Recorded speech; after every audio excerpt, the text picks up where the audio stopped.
आप जो मेरे को सब्जेक्ट के बारे में पूछना चाह रहे हैं, ये जो छोटी सर की मिसअंडरस्टैंडिंग हुई, ये सब्जेक्ट ये था कि फेशियल रिकग्निशन ऐप बोल के एक है, और वो ऐप काउंसलर इलेक्शंस में आज से 6 महीने पहले पायलट प्रोग्राम के वैसा यूज़ करें मलकाजगिरी एरिया में।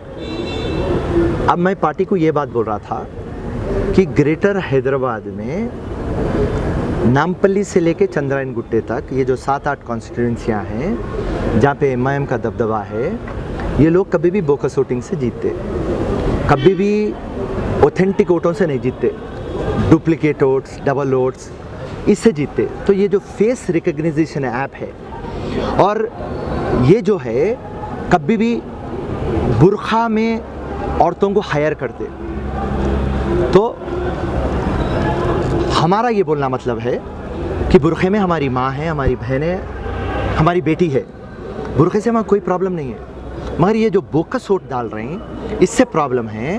तो बुरखा पहनना या नहीं पहनना वो पर्सनल मामला है, मगर अगर से आप फेस रिकग्निशन ऐप रखेंगे उससे आप जाने जाएंगे कि आप कौन है। और इमीडिएटली ये जैसा पायलट प्रोग्राम हुआ, असदुद्दीन आके मीडिया के सामने बोलते कि फेस रिकग्निशन ऐप नहीं होना, प्राइवेसी को इनक्रोच कर रहा और हमारे को प्रॉब्लम रहता। ये बिल जो लाए वो बीजेपी की गवर्नमेंट लाई, जल्दबाजी में लाई, ऑथेंटिसिटी नहीं है, इनके पास सही डेटा नहीं है। तो मैं पलटा के हमारी पार्टी को बोल रहा था, नोटिफिकेशन आने से पहले अपन इलेक्शन कमीशन दिल्ली और इलेक्शन कमीशन तेलंगाना के पास रुजू होके सेफ डेमोक्रेसी बोल के बोलेंगे, जहाँ पे फेयर, फ्री और ट्रांसपेरेंट इलेक्शन होना। और मैं ये बोला कि बुरखे से प्रॉब्लम हमको ये है कि सामने वाला बुरखे को यूज़ कर रहा, वो बुरखे को हम बहुत इज्जत करते, मगर सामने वाला इंड्यू एडवांटेज ले रहा, उसके लिए हम उनको तोड़ने के लिए हम फेस रिकग्निशन ऐप लाएंगे।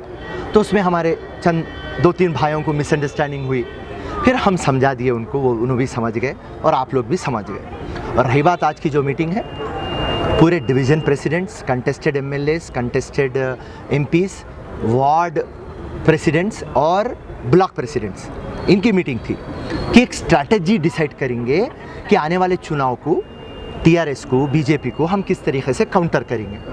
तो आज का मेन मुद्दा ये जो डिवीज़न प्रेसिडेंट्स थे उनसे राय मशवरा लेना और उन लोगों को ये बात बोलना कि आपके बूथों को आप मजबूत करिए, क्योंकि बुनियाद आपके बूथ है। अगर से आप बुनियाद को मजबूत नहीं करेंगे, ना तो महल ठहरेगा ना तो झोपड़ी ठहरेंगी। तो ये थी आज की टॉपिक। सर नामों का भी ऐलान किया सर? नहीं, आज अभी बहुत वर्कआउट बाकी है, इमीडिएटली करने वाले हम नहीं हैं। राइट, चंद गलतियाँ पहले हो चुके हैं, अब इंशाल्लाह नहीं होंगे। एंड मेरी फ़िरोज़ खान की कांग्रेस के जानिब से हमारे कैडर को गुजारिश थी और पूरे हमारे ग्रेटर हैदराबाद के कैडर को गुजारिश थी कि आप आपके बूथ लेवल को मजबूत करिए, बोकस वोटां देखिए। और डीलिमिटेशन सही नहीं है। डीलिमिटेशन जो सब्जेक्ट है, आपको जितना पॉपुलेशन है आप उतने वार्ड्स रहना। एक वार्ड 20,000 का है, 30,000 का है, एक 70,000 का है, और जोग्राफिकल बाउंड्रीज को फॉलो नहीं करा। एक आरा कॉर्पोरेटर, उसके अंदर 3 कॉन्स्टिट्यूंसियाँ लग रहे हैं, ये गली कोई दूसरे को जा रहा, वो गली किसी और को जा रहा। तो टीआरएस और एमआईएम मनमानी करके बांट लिए, और ये लोग बोकस वोटिंग, वोटर लिस्ट और डिलिमिटेशन करके ये लोग चुनाव जीत रहे हैं। देखिए, हम कांग्रेस पार्टी को ये बात बोलना चाह रहे हैं, हमारे पास इतने बेहतरीन स्पोक्स पर्सन्स है और इतने महारथी है जो केसीआर के हर एक बात को हम आंसर दे सकते, क्योंकि केसीआर सिर्फ बातों का है और कोई भी डेवलपमेंट नहीं लाया। सिंपल बात मैं आप लोगों के सामने रखना चाह रहा हूँ। 2015 या 16 में जब इलेक्शन हुआ तो डबल बेडरूम बोले, आज को 2020 है, एक तो भी डबल बेडरूम आया नहीं आया। तो बट्टेबाजी बातें करने में केसीआर साहब नंबर 1 है और उनके साथ उनके चेले असदुद्दीन नंबर 2 है। तो हम ये बात बोले कि ओके भाई, जो भी उनके मुद्दे रहेंगे उनको हम काउंटर करेंगे, ये छोटी बात है। बात है हमारे लिए। मगर जो बुनियादी ना काम करे, डिलिमिटेशन और बोकस वोटा हैं, इसको हम कंट्रोल में ला लेंगे तो बराबर कांग्रेस मजबूत होंगी। आज पब्लिक टीआरएस से थक गई, आज एमआईएम से थक गई, वो लोग को अल्टरनेटिव चाहिए। मगर वो लोग घरों से निकलते उससे पहले उनके वोटान दल जाते। आपके पास आपका कार्ड रहता, आप आपके बूथ में जाते, लिस्ट में आपका नाम नहीं रहता, आपको कहाँ की दूसरे बूथ में नाम रहता। तो इसको क्या बोलते हैं, जंपिंग बूथ। तो ये पूरे मैकेनिज्म आज चीटिंग के टीआरएस और एमआईएम कर रही। तो मैं चाहता था कि मेरे जितने भी डिवीजन प्रेसिडेंट है, कांग्रेस के कार्यकर्ता है, जो जांबाज सिपाही है, वो बात को समझ जाए कि हमारी आखिर गलती का है। देखिए, हम चुनाव हारे बाद हमारे प्रेसिडेंट साहब सही नहीं है, हमारे सीनियर लीडर सही नहीं है बोल के हम तोहमत देते। वो लोग क्या करेंगे जब बुनियाद पे हम बात सही नहीं कर रहे हैं। मैं आज क्लियर कट एक बात बोला, हमारे उत्तम कुमार रेड्डी साहब 5 साल से पीसीसी प्रेसिडेंट है। आज मैं जाति घर में रहता हूँ, मगर वो किराए के घर में रहते। 5 टाइम एमएलए है, आज के प्रेजेंट एमपी है, पीसीसी प्रेसिडेंट रहे, उसके बाद भी उन्होंने किराए के घर में रहते। उनको एक किराए का घर बंजारा हिल्स में है, और जब मैं उनके कोदाड़ उनकी बीवी के इलेक्शन में गया तो वहाँ जाके देखा तो वहाँ पे भी उन्होंने किराए के घर में। इतनी ईमानदारी से कैप्टन साहब हमारे काम करते। हमारे लोग बाहर निकल के बोलते नहीं भाई हमारी हाई कमांड सही नहीं है, हमारे प्रेसिडेंट साहब सही नहीं है। तो मैं हमारे जांबाज सिपाहियों से ये गुजारिश करा कि आज कांग्रेस को आपकी ज़रूरत है।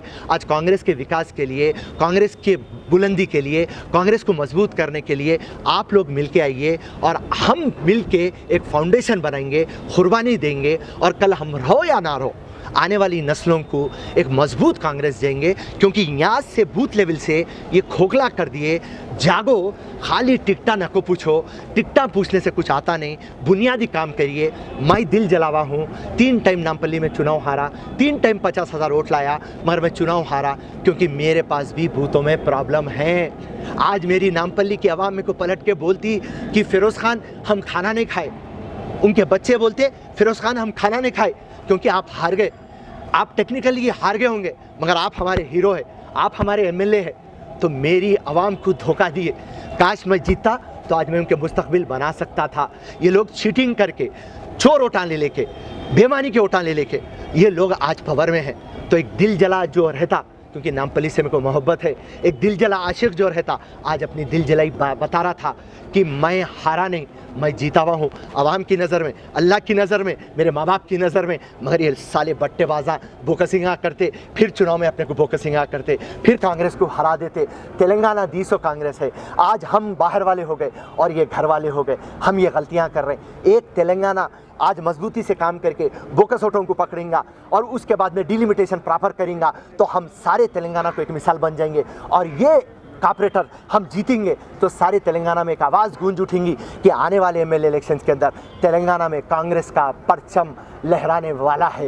ये मैसेज देने के लिए मैं मेरे जांबाज सिपाहियों से ये गुजारिश करा, कांग्रेस की आन बान शान के लिए आज मैं तुम्हारी कुर्बानी चाहता हूँ। एक ही आवाज़ में बोलो कांग्रेस पार्टी जिंदाबाद, एक ही आवाज़ में बोले राहुल गांधी जिंदाबाद, एक ही आवाज़ में बोले सोनिया गांधी जिंदाबाद, एक ही आवाज़ में बोले उत्तम कुमार रेड्डी, एक ही आवाज़ में बोले। और आज भी हम एक ही आवाज़ में बोल रहे हैं। छोटे मोटे चीज़ें हमारे घर में होते, ये हमारी घर की बात है। कोई भी रहो, वो मेरे बड़े भाइयाँ हैं। और फिरोज़ खान आपके चैनल के सामने बोल रहा, कांग्रेस को मजबूत करने के लिए सबसे छोटा कार्यकर्ता भी है तो मैं उससे माफ़ी चाहूँगा, मैं उसको गले लगा लूँगा क्योंकि कांग्रेस को बुलंदी पे देखना चाह रहा फिरोज़ खान। जय हिंद, जय कांग्रेस।